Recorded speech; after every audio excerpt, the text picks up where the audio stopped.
అనాగరిక కాలంలో కూడా లేని వికృత ఆచారాలను కొందరు పాటిస్తూ ఉంటారు. అలాంటి వికృత పనులు చేయమని ఏ పురాణ గ్రంథాలలోనూ మనకు కనపడవు. కాని ఎక్కడికక్కడ కొందరు వాటిని పుట్టిస్తూ ఉంటారు.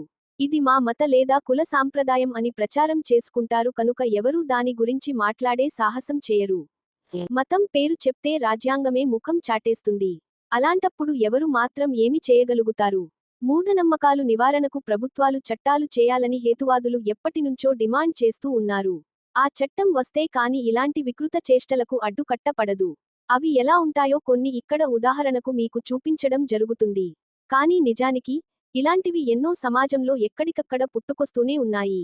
సభ్య సమాజాన్ని చూసి ప్రజలు విచక్షణను పెంచుకోవాలి లేదా చట్టాన్ని చేసి బలవంతంగా వారి చేత మాన్పించాలి. అప్పటి వరకు ఇవి యథేచ్ఛగా కొనసాగుతూనే ఉంటాయి.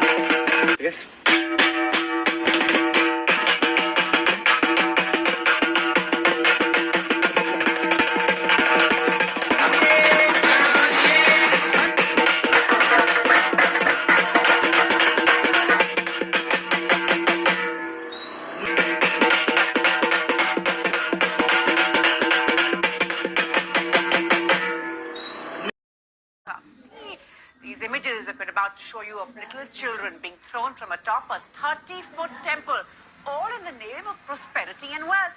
Hundreds of villagers at the temple have gathered to watch as infants are tossed from a concrete structure on the temple's terrace onto a clock held below. That ritual takes place every year, and most of the infants are under 2 years old. Joining us now, Love Verma, Member Secretary, National Commission for Protection of Child Rights. Mr. Verma, we've of course seen them. We've been shocked by them. There's been outrage. We've spoken over them. But isn't it just shocking that nothing changes year after year?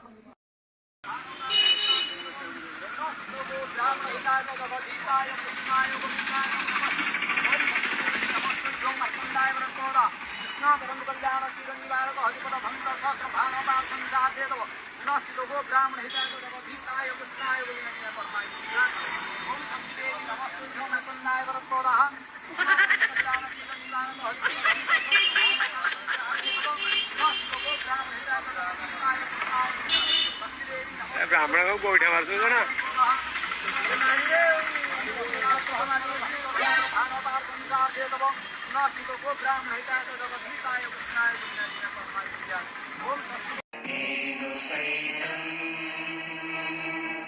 మిత్రులారా దయచేసి subscribe, like, share చేయండి.